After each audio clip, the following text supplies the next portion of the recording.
The Lost Heir. Episode 4. Join the train as I journey you through episode 4 of The Lost Heir. The treasure beneath the soil. Ode remained kneeling beside the open bag for a long time. The morning sun had begun to rise higher in the sky, but he barely noticed. His eyes were fixed on the treasure before him. Gold coins. Bright. Heavy. More wealth than he had ever imagined. For a moment, he wondered if he was dreaming. His hands trembled slightly as he picked up one of the coins and examined it closely. It was real. Cold metal resting against his palm.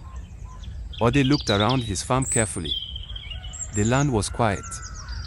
The breeze moved gently through the leaves of nearby trees. Birds continued their songs as if nothing extraordinary had happened. But Ode knew something had changed. A few moments earlier, he had been a struggling farmer who owned almost nothing. Now, sitting before him, was wealth that could change the course of his entire life. His heart began to beat faster. Questions filled his mind. Where had the gold come from? Who buried it? Did someone lose it? Or was it stolen? The thoughts troubled him. Ode had grown up under the guidance of Mama Sod, a woman whose greatest wealth was her wisdom. She had always taught him something important.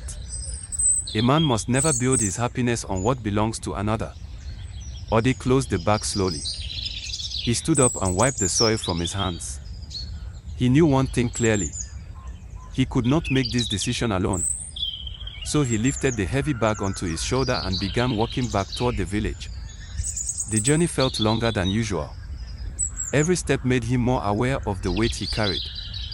Not just the physical weight of the gold, but the responsibility that came with it. When he reached the small mud house where Mama Sod lived, she was sitting outside sorting vegetables for the market. She looked up as he approached. "My son," she said with a smile, "you returned early today. Is everything all right?" Ode gently lowered the bag to the ground. "Mama, I found something on the farm." She raised an eyebrow. "What did you find?" Without speaking further, Ode opened the bag. The moment Mama Sod saw the shining gold coins, she gasped softly and covered her mouth with her hand.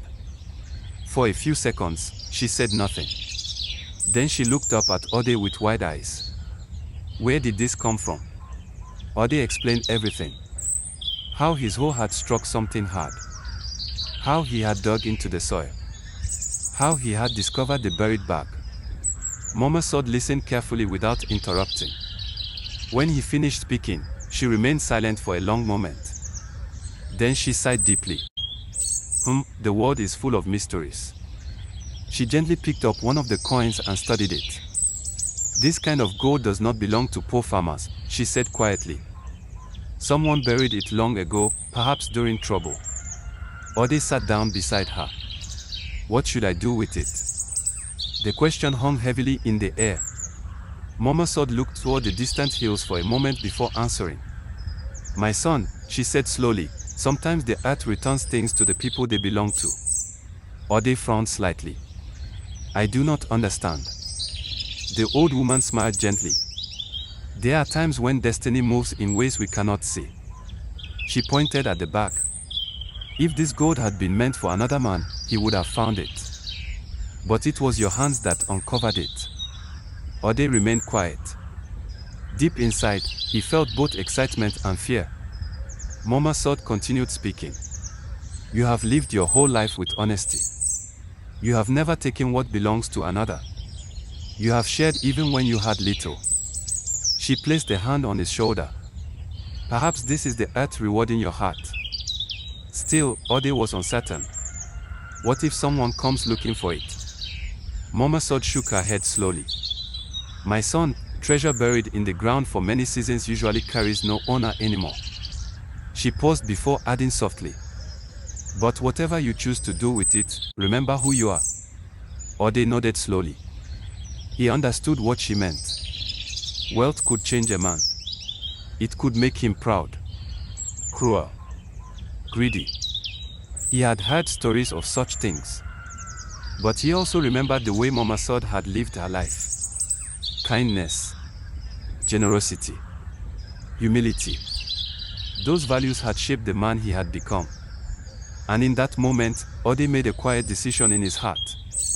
If this treasure truly belonged to him now, it would never change who he was. News travels quickly in small villages. Within a few days, whispers began spreading among the people. Ode has found treasure. The poor farmer has become rich overnight. At first, some people doubted the story. But soon the truth became clear. Ode began using part of the gold to improve his farm. He bought better tools. He hired workers from the village. He expanded his farmland. But something about his behavior surprised everyone. The wealth did not change his heart. Instead of becoming proud, Ode became even more generous. He helped struggling farmers repair their farms. He paid for medicine when villagers fell sick. He provided food for widows and hungry children. The people began to speak about him with admiration. That young man has a heart like gold. Even with wealth, he has not forgotten kindness. But far away in Oko village, another man heard the news. Obe, the once poor slave who had inherited Allah's vast lands. Obe had never forgotten the night he was robbed. The humiliation still burned in his memory. And when traders passing through mentioned a strange story about a young farmer who suddenly discovered buried gold, something stirred inside him. His mind began to race. Could it be? Could someone have found the treasure that had been stolen from him? His eyes darkened. Greed slowly crept into his heart once again. If the gold truly belonged to him, then he would take it back, no matter what it cost. But Obe did not know one important truth. The young farmer he was planning to confront was not just a lucky stranger. He was the son of the very man whose land Obe had taken many years ago. And destiny was quietly preparing to reveal the truth. To be continued. Comment, like, share, and subscribe for more episodes.